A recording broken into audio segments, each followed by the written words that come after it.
اعوذ باللہ من الشیطان الرجیم بسم اللہ الرحمن الرحیم۔ شروع خدا کا نام لے کر جو بڑا ہی مہربان نہایت رحم کرنے والا ہے۔ السلام علیکم ورحمۃ اللہ وبرکاتہ۔ تمام سامعین کو ہمارے چینل کی طرف سے خوش آمدید۔ ناظرین، آج کا وظیفہ اور دعا جو میں آپ کی خدمت میں لے کر حاضر ہوئی ہوں، اس وظیفے کی مدد سے خدا تعالیٰ نے حضرت نوح علیہ السلام کو مچھلی کے پیٹ سے باہر نکال دیا اور ان کی اس حاجت کو پورا فرما دیا۔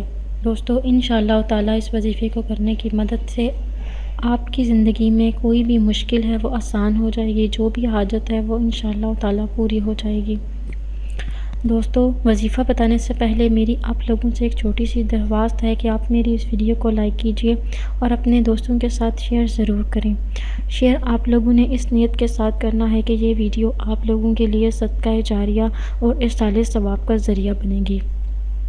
دوستو، آج کا وظیفہ آپ نے کیسے کرنا ہے؟ آپ دن میں یا رات میں کسی بھی وقت یہ وظیفہ کر سکتے ہیں۔ اللہ تعالیٰ کے حضور حاضر ہونے کے بعد آپ نے اول و آخر ایک مرتبہ درود شریف پڑھنا ہے اور اس کے درمیان میں آپ نے آیت کریمہ پڑھنی ہے، لا الہ الا انت سبحانک انی کنت من الظالمین۔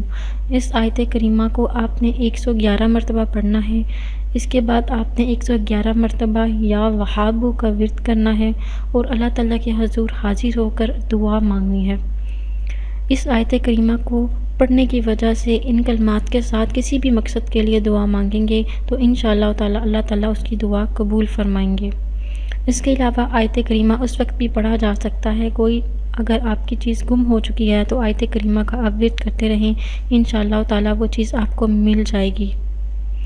یا بعض اوقات ایسا بھی ہوتا ہے کہ ہم کوئی چیز کہیں رکھ کر بھول جاتے ہیں، تو انشاءاللہ تعالیٰ آپ نے جہاں پر چیز وہ رکھی ہوگی انشاءاللہ تعالیٰ آپ کو وہ چیز یاد آ جائے گی کہ آپ نے کہاں پہ وہ چیز رکھی ہے۔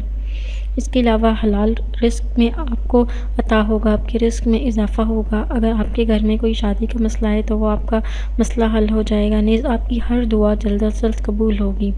میری اللہ پاک سے دعا ہے کہ اللہ پاک آپ سب پر اپنا رحم فرمائیں اور آپ سب پر اپنا کرم فرمائیں اور آپ سب کو ہدایت پانے والوں میں شامل فرمائیں۔ انشاءاللہ آپ سے پھر ملاقات ہوگی ایک نئے وظیفے میں، ایک نئی ویڈیو کے ساتھ۔ مجھے اجازت دیجیے، تب تک کے لیے اللہ حافظ۔